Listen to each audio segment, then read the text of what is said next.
Howdy YouTube. I am back from Mexico. I appreciate you guys not all abandoning ship. I also appreciate that I didn't get any "Are you dead?" messages. Actually, I don't know if that's good or not.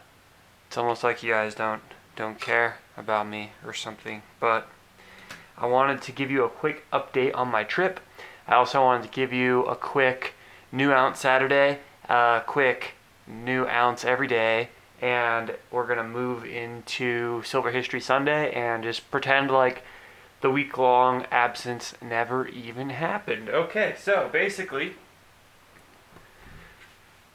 this 10-ounce bar I just picked up while spot was really low.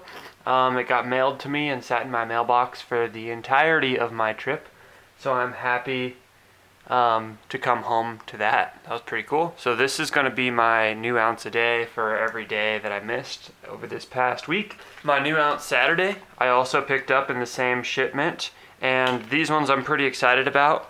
Basically I got two, one for me, one for trading or flipping or whatever, selling later. If you can see, this is the new Big Ben. There it is. This is the Big Ben 2017 1 ounce from the Royal Mint. This is the first of the series, and it's a limited mintage of 50,000. I realized like the Swan is also 50,000, but you know the Perth Mint, it has much more collectability usually than the Royal Mint does. So I'm not saying that these are like the new Swan or anything, but it is pretty limited, and so I wanted to make sure I picked some up.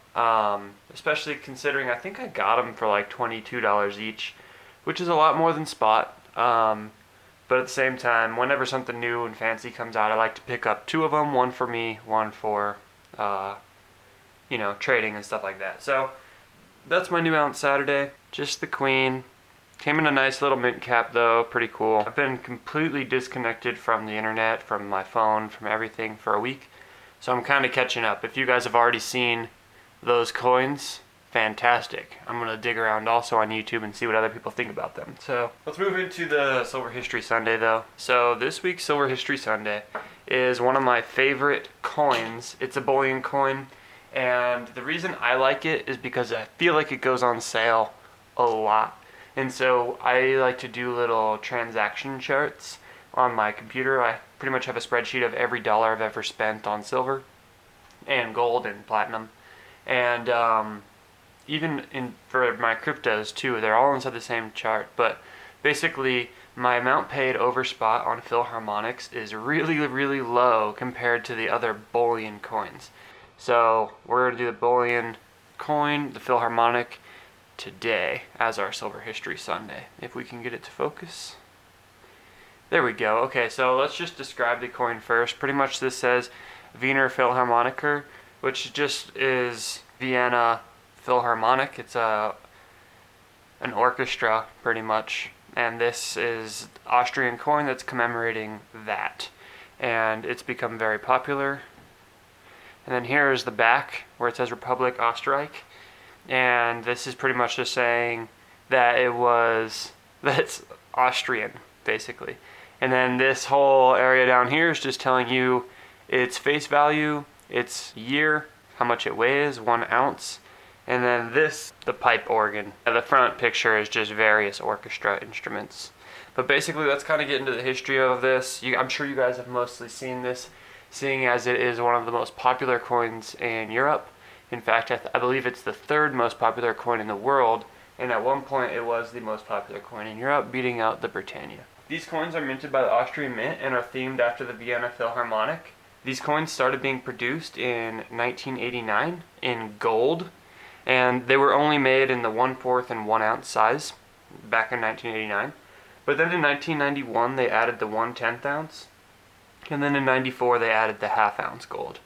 They have continued to make all of those sizes until 2014, where they added the 1/25 ounce gold size, and they did that for an anniversary. But in 2008, and the one you see in front of you is, this is a 2015, but in 2008 they started doing the 1 ounce silvers, and that's the only size they make in silver. Yeah, so you're not going to find any 1/2 ounces or anything in silver. A little fun fact about the gold coins though, before we move on to silver, or whatever, is that in 2002, Austria, they switched from the Austrian shilling over to the euro. So instead of being 2,000 Austrian shillings, the old 1 ounce gold coin, it changed to just 100 euros.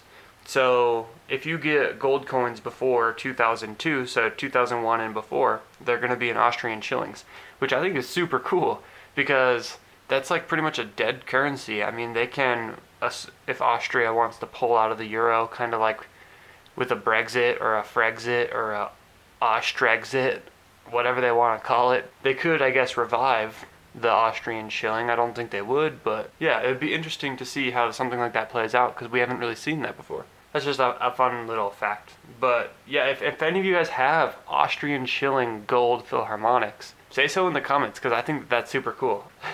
Yeah, I like that. And then another little fun fact, I guess, is that there was also a platinum coin that they made. It's 100 euros also. It was a 1 ouncer. It was made in 2016, but what I think is fun about that fact is not that there's another coin out there, but that the gold 1 ounce is 100 euros and the platinum 1 ounce is 100 euros. And what that says to me is that people are confused about the rarity and the current price of these metals. So in the past, platinum has always been more expensive than gold. And in the earth, platinum is much more rare than gold. But gold, for some reason, is super, people really want it. And it has this mysterious awe about it where people always want the gold more so than they do anything else.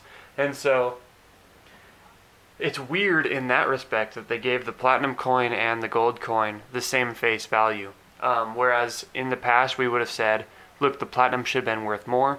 And now in current times, we're saying, hey, look, it seems like gold may be worth more, even though it doesn't make sense that it's worth more, or whatever. But anyways, all it does is it shows how confused even the large mints are about the metal prices, the future metal prices, and, how to allocate that. Now, I will give you this.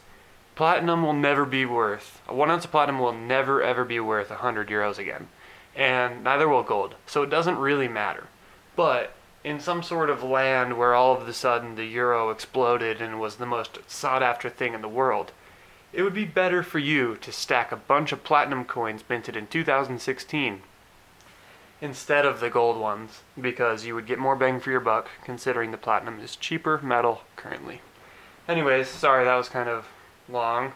And then the last fun fact I kind of wanted to say about the Austrian Philharmonic was there's a 20 ouncer out there that they made for the 20th anniversary, I believe, but at one point in time, this coin, not this one, but this type of coin, it held the world's largest coin spot.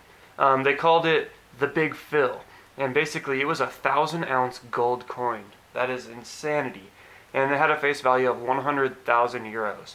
The gold coin was made for the 15th anniversary of the Philharmonic coin design, and basically it was just a giant gold coin. As I said, it was 1,000 ounces, and it was, all the dimensions of that coin were increased tenfold. So it was 10 times as thick, 10 times as wide, 10 times as everything, which is pretty cool. But I mean, it was 1,000 times as heavy. So that just kind of goes to show you how dense gold is. But yeah, basically that was the largest coin at the time. It was one giant monster coin, and it held that top spot for a long time until the Royal Canadian Mint decided to make its 100 kilo gold maple leaf, which dwarfed this other coin because the Philharmonic one was only 32-ish kilograms, and then this one is 100 kilograms. And you guys may recognize the golden Canadian maple leaf from the story that happened maybe a few weeks ago, where one of them was stolen from a museum in Germany. Yeah, so basically that's all I have really for today. A little Silver History Sunday, a little playing catch up with my new ounce Saturday, and a little catch up with my new ounce a day, or just an extra ounce a day with this 10 ounce bar. Yeah, back on track. Thanks for watching, guys, and I will talk to you tomorrow.